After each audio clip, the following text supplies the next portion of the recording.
లూకా సువార్త 2వ అధ్యాయం, లూకా సువార్త 2వ అధ్యాయం 52వ వచనం. యేసు జ్ఞానమందును వయస్సునందును దేవుని దయందును మనుషుల దయందును వర్ధిల్లుచుండెను అనే మాట. 51వ వచనం కూడా చదవడం మంచిది. అంతటా ఆయన వారితో కూడా బయలుదేరి నజరేతుకు వచ్చి వారికి లోబడి ఉండెను. యేసుక్రీస్తుకు 12 ఏళ్ళు అప్పుడు. వారు పస్కాను ఆచరించడానికి యెరూషలేముకి వెళ్ళి తిరిగి వచ్చిన సందర్భంలో మనకు తెలుసు ఆ ఘట్టం. యేసయ్య తిరిగి వారితో నజరేతుకు వచ్చాడు, వారికి లోబడి ఉండెను అనే మాట. బిడ్డలు తల్లిదండ్రులకు లోబడాలి, అన్ని విషయాలు లోబడాలి. లోబడకపోతే ఎలా? ప్రభు యొక్క శిక్షలో, ప్రభు యొక్క బోధలో మీ బిడ్డల్ని పెంచాలి అని వాక్యం రాయబడి. బిడ్డలు అనేది చాలా కీలకమైన విషయం. బిడ్డల పెంపకం అనేది చాలా కీలకమైన విషయం. బిడ్డల ఎదుగుదల గురించి తల్లిదండ్రులు శ్రద్ధ వహించాలి.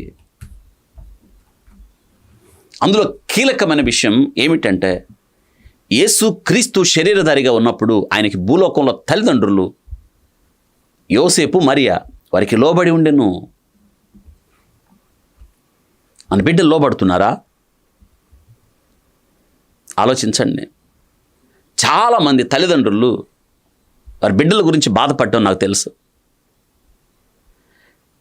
రోజుకి ఎన్నెన్నో ఇటువంటి పరిస్థితులు గుండా వెళుతున్న తల్లిదండ్రుల దగ్గరకు వస్తూ ఉంటారు హాస్పిటల్కి. ఏం చేయాలో అర్థం కావట్లేదని. ఎక్కువ ఏంటో తెలుసా?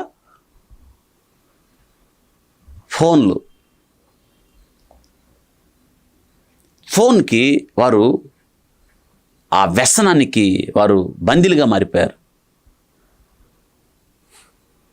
చూడండి,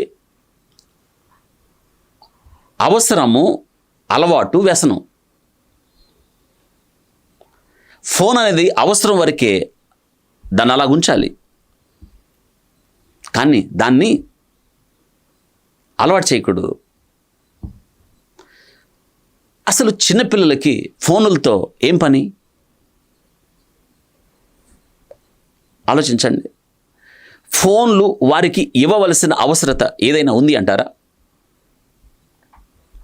అవును, ఆన్లైన్ క్లాసులు ఉన్నాయి.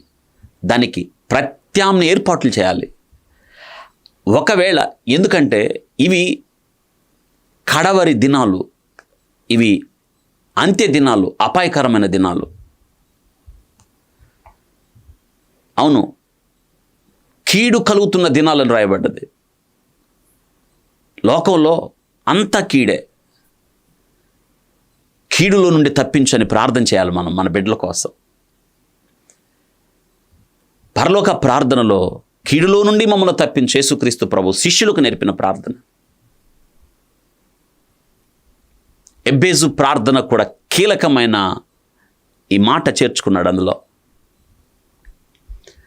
ఎబ్బేజు తన సహోదరులందరికంటే గనుడు అని రాయబడ్డది వాక్యంలో.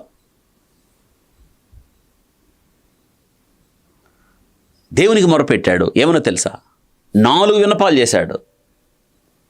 ఏమిటి ఆ విన్నపం అంటే, నిశ్చయముగా నీవు నన్ను దీవించి, మొట్టమొదటిది నా సరిహద్దులు విశాలపరిచి, 2 నీ చెయ్యి నాకు తోడుగా ఉండ దయచేసి, 3 కీడులో నుండి తప్పించు. వింటున్నారా? మన ప్రార్థన ఎబ్బేజు ప్రార్థనగా మార్చుకోవాలి. ప్రభువా, ఈ కీడు కలిగించే ఈ లోకంలో నా బిడ్డల్ని నీ కొరకు పెంచున్నట్లుగా, వారు ఎదుగుదల నీ కొరకు అయినట్లుగా అని ప్రార్థన చేయాలి. తండ్రులారా, మీ బిడ్డలకు కోపం రేపక ప్రభు యొక్క శిక్షణలోను బోధలోను పెంచాలి. అంటే ఏంటి దాని అర్థం? ప్రభు పాదాలు పట్టుకొని బిడ్డల్ని పెంచాలి. బిడ్డల పెంపకం అనేది ఏంటో తెలుసా? దేవుని చేతులు పట్టుకొని ఆయనతో కలిసి చేయాల్సిన గొప్ప పని ఇది. దేవునితో కలిసి చేయాల్సిన పని. తల్లిదండ్రులుగా ఉండడం, parenthood is nothing but partnership with God. ఇది చాలా ముఖ్యం.